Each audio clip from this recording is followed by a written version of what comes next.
But yeah, one thing I wanted to say, man, is like I saw Aries, and let me tell you, man, I got to be. I'm almost a member in the Church of Aries Spears. The brother. I really agree with most of what he says. Yeah, me too. And I think it was very heroic of him to put himself out like that. And a lot of there's some things I don't agree with. One of the things that I disagree with. Oh, and by the way, he and I dated the same woman at one time. Oh.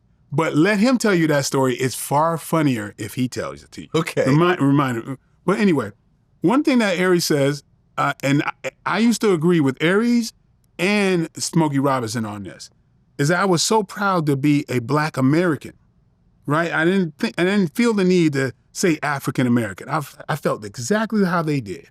I'd been to several countries in Africa and felt like, I was in, I went to Congo, I went to Djibouti, Rwanda, Nairobi, Kenya, South Africa. I was been in a lot of those places, and I'm going, hey, Black American, I'm proud. We've accomplished a great deal. Do they really feel like we're connected with? Until I went to Ghana. Everything changed. Like what happened was I found out, I got roots in Ghana. That's my lineage.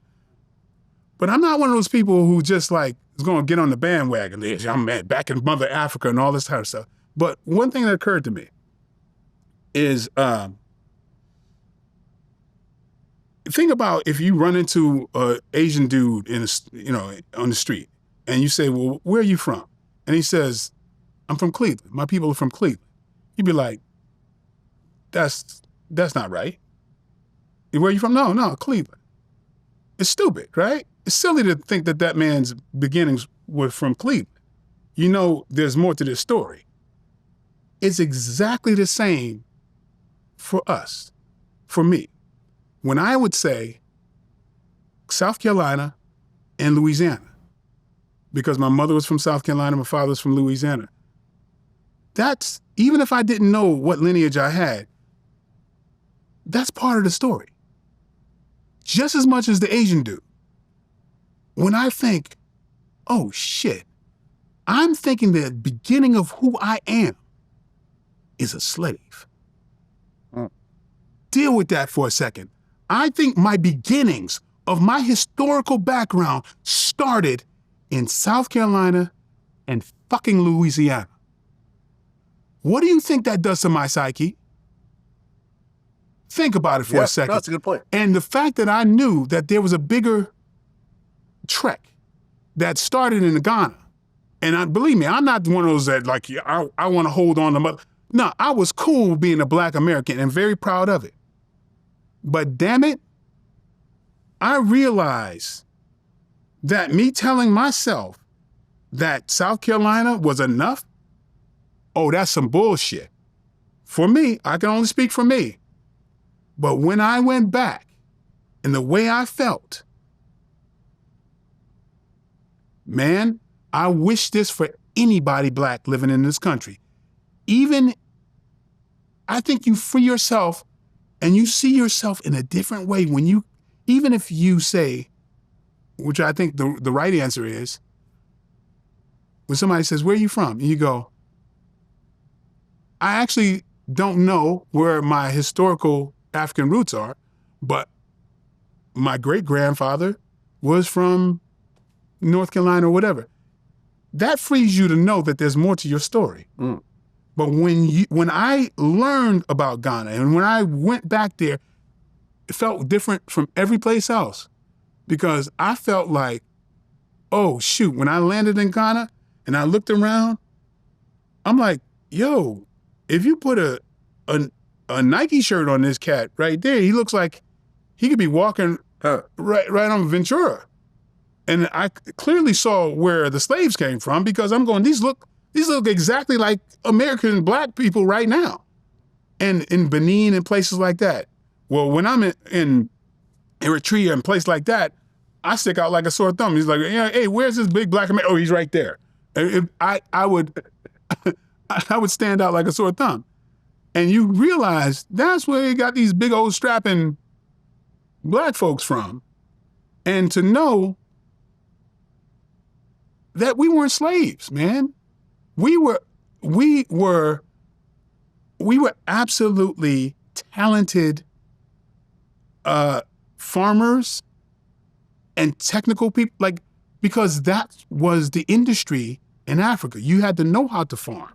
They kidnapped successful working people to build the country. Yeah.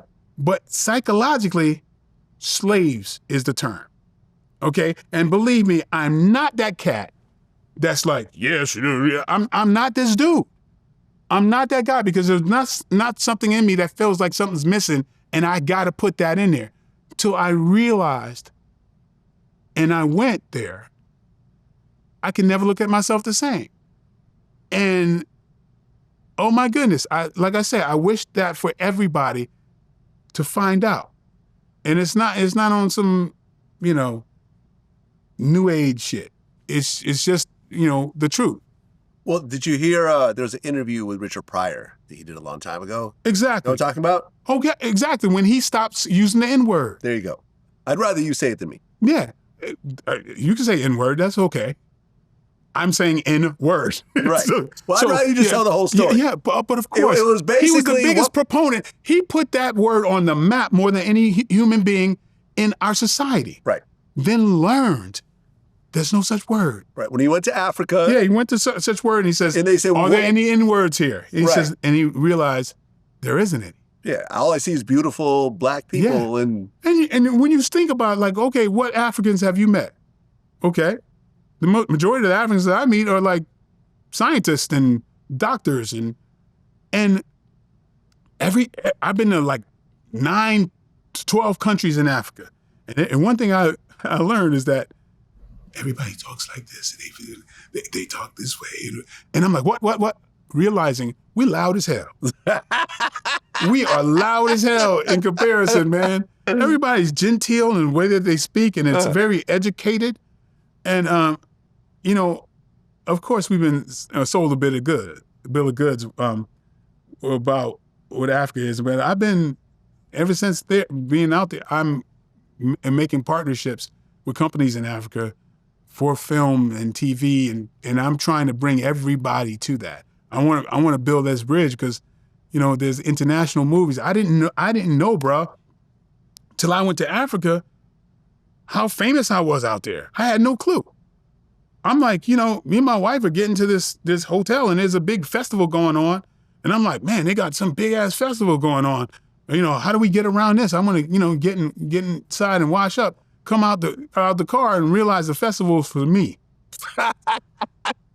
And I got people throwing stuff around me. I'm like, whoa. And, I come out the slave castle one day, and I get lifted up by the crowd and passed along the crowd, like the crowd surfing thing. And I'm like, yo, like, I didn't know, but people, because I do movies where it uplifts, it empowers other folks. I don't think about every day of my life, I don't think about me as a celebrity, right? I'm just me, right? I like just being me, just me. I don't want all that attention anyway. But I forget what it looks like in the eyes of a young African child, or people in the Caribbean who they've taken movies of mine and the DVDs and projected them in theaters. I didn't know this. And I go to these different countries, and they are bereft of a person that looks like me defeating the conqueror in movies. It means a lot to them. But I don't want to be the last one that's doing that. Action movies sell worldwide, and that's what I'm about.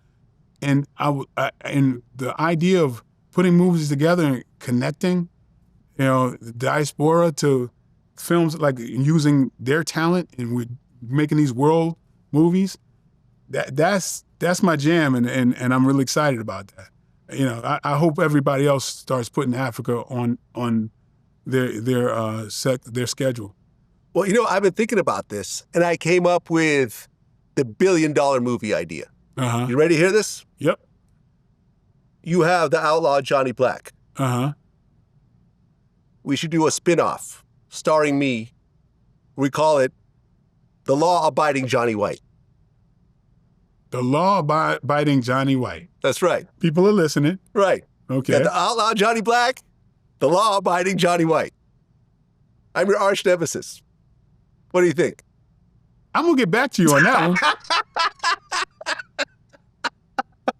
Yeah, I gotta digest that one for a minute.